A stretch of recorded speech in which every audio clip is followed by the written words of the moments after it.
Viewers, good afternoon. इससे पहले के वीडियो में मैंने आपको हिंदी वाक्य में पैसिव वॉइस की क्या पहचान होती है और अगर फ्यूचर इंडेफिनिट में पैसिव वॉइस आ जाए तो उसको किस नियम से बनाते हैं, मैंने आपको डिटेल में बताया। आज की इस वीडियो में मैं आपको पैसिव वॉइस का आखिरी टेंस पढ़ाने जा रहा हूँ, क्योंकि फ्यूचर टेंस में केवल दो ही टेंस में पैसिव वॉइस बनता है, फ्यूचर इंडेफिनिट और फ्यूचर परफेक्ट। न तो फ्यूचर कॉन्टिन्यूअस में पैसिव वॉइस बनता है और न फ्यूचर परफेक्ट कॉन्टिन्यूअस टेंस बनता है। तो फ्यूचर परफेक्ट में, फ्यूचर टेंस में केवल दो ही टेंस में आपको पैसिव वॉइस बनता है, फ्यूचर इंडेफिनिट टेंस में बनता है, जो मैंने आपको पिछली वीडियो में बता दिया। आज मैं आपको फ्यूचर परफेक्ट टेंस में हिंदी वाक्य में पैसिव वॉइस की क्या पहचान होगी और उसका नियम क्या होगा, ये पैसिव वॉइस का आखिरी चैप्टर होगा टेंस में। टेंस के बाहर भी बहुत सारे मॉडल्स हैं जिससे पैसिव वॉइस बनते हैं, वो इंशाल्लाह मैं आपको इसके बाद चेकअप करूँगा। तो आइए सबसे पहले समझ लीजिए कि फ्यूचर परफेक्ट टेंस में हिंदी वाक्य में पैसिव वॉइस की क्या पहचान होती है। जिस सेंटेंस के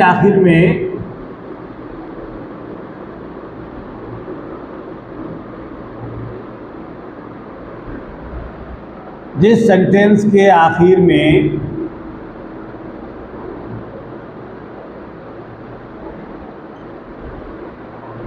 किया जा चुका होगा,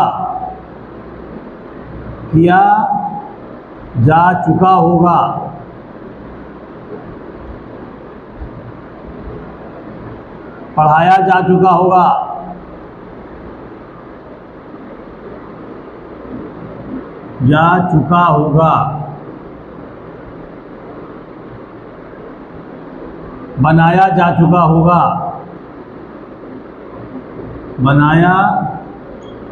चुका होगा,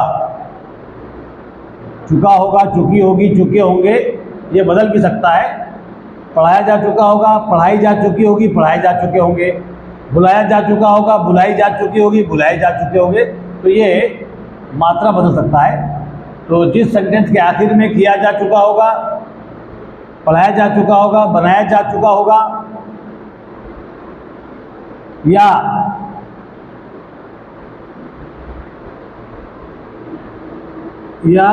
की गई होगी,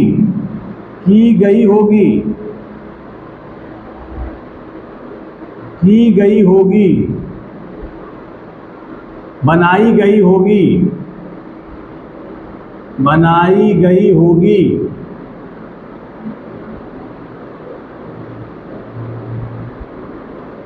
गई होगी, बुलाए गए होंगे,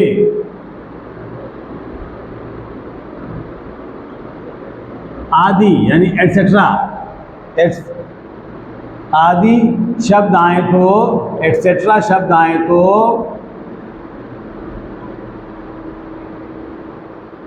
वह वाक्य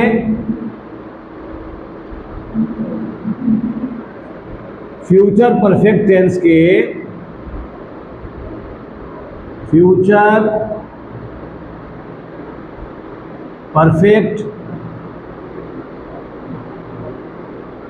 के पैसिव वॉइस में बनेगा, पैसिव वॉइस के नियम से बनेगा,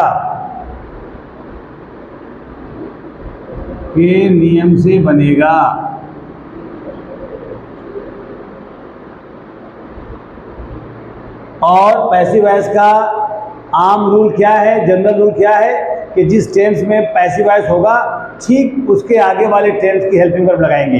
यानी फ्यूचर परफेक्ट टेंस में अगर पैसिव वॉइस है तो हम उसको बनाने के लिए फ्यूचर परफेक्ट कॉन्टिन्यूअस टेंस में जाएंगे। यानी फ्यूचर परफेक्ट में विल हैव, शैल हैव लगता है तो हम will have been, shall have been लगाएंगे और वर्ब का थर्ड फॉर्म। ये तो बहुत पहले मैं आपको बता चुका हूँ कि जिस टेंस में पैसिव वॉइस होता है ठीक उसी टेंस के आगे वाले टेंस की हेल्पिंग वर्ब लगती है। तो आइए अब इसका रूल देखते हैं। रूल क्या है? सबसे पहले आप ऑब्जेक्ट लिखेंगे, इसमें सब्जेक्ट की जगह ऑब्जेक्ट ही लिखाया था पहले, object plus will have been. Future perfect में विल हैव शैल हैव लगता है, लेकिन पैसिव वॉइस बनेगा will have been shall have been से। विल हैव बीन या शैल हैव बीन, दोनों में से कोई भी आप लगा सकते हैं।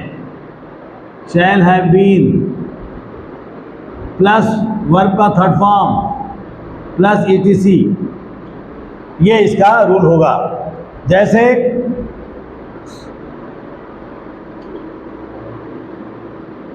खाना पक गया होगा, खाना पक गया होगा, पक गया होगा, या खाना पकाया जा चुका होगा। दोनों तरह से ये वाक्य आ सकता है। खाना पकाया जा चुका होगा, पकाया जा चुका होगा। तो चुका होगा, चुकी होगी आ जाए, ये भी फ्यूचर परफेक्ट है। या होगा, ई होगी, ये होंगे, या होगा, ये भी फ्यूचर परफेक्ट टेंस है। तो एक ही सेंटेंस दो प्रकार से बोला जा सकता है। खाना पक गया होगा, ये भी पैसिव वॉइस में है, फ्यूचर परफेक्ट टेंस से बनेगा। और खाना पकाया जा चुका होगा, ये भी पैसिव वॉइस है, क्योंकि खाना बनाने वाला कोई नहीं है। और चुका होगा, चुकी होगी, चुके होंगे, अथवा या होगा, ई होगी, ये होंगे, ये फ्यूचर परफेक्ट टेंस की पहचान है जो मैंने आपको बता रखी है। तो खाना पक गया होगा, सबसे पहले खाना फूड, उसके बाद helping verb will have been cooked, food will have been cooked, food will have been cooked. Negative आ जाए,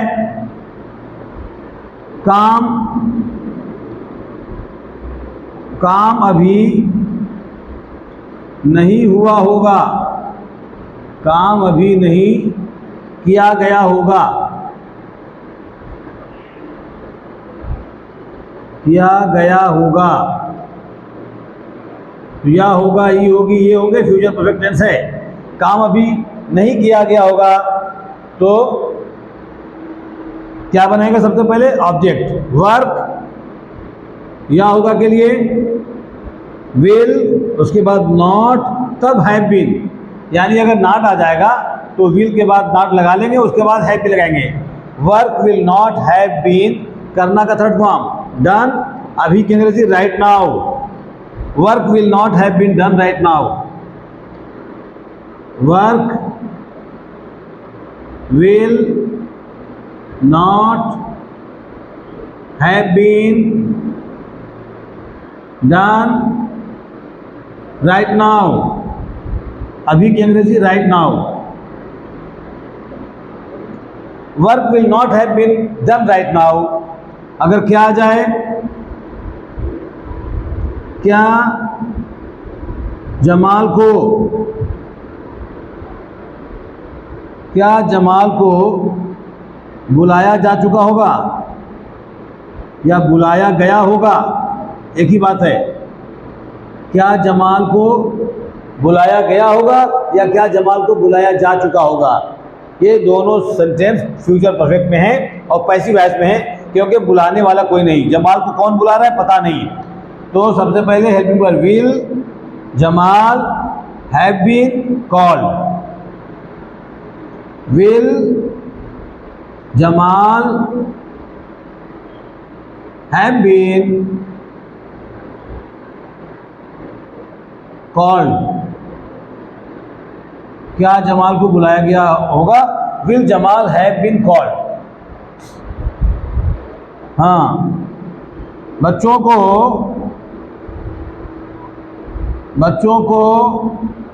होमवर्क क्यों नहीं दिया गया होगा, होमवर्क क्यों नहीं दिया गया होगा, क्यों नहीं दिया गया होगा। होमवर्क देने वाला नहीं इसमें, और जिसको होमवर्क दिया जा रहा है वो ऑब्जेक्ट है। तो बच्चों को होमवर्क क्यों नहीं दिया गया होगा?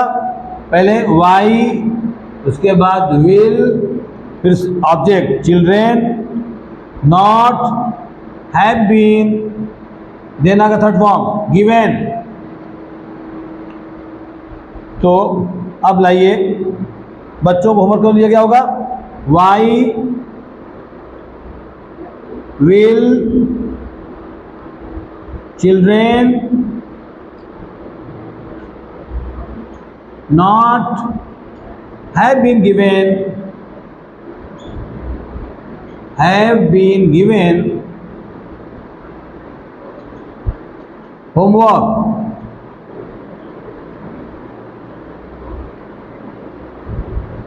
Question mark. तो जिस सेंटेंस के आखिर में चुका होगा, चुकी होगी, चुके होंगे, अथवा या होगा, ही होगी, ये होंगे शब्द आए और वाक्य में सब्जेक्ट न हो, तो वो वाक्य फ्यूचर परफेक्ट के पैसिव वॉइस में होगा। और मैंने आपको बता दिया कि जिस टेंस में पैसिव वॉइस होता है ठीक एक टेंस आगे की हेल्पिंग वर्ब लगाते हैं। तो अगर फ्यूचर परफेक्ट में पैसिव वॉइस होगा तो फ्यूचर परफेक्ट कॉन्टिन्यूअस के नियम से बनेगा।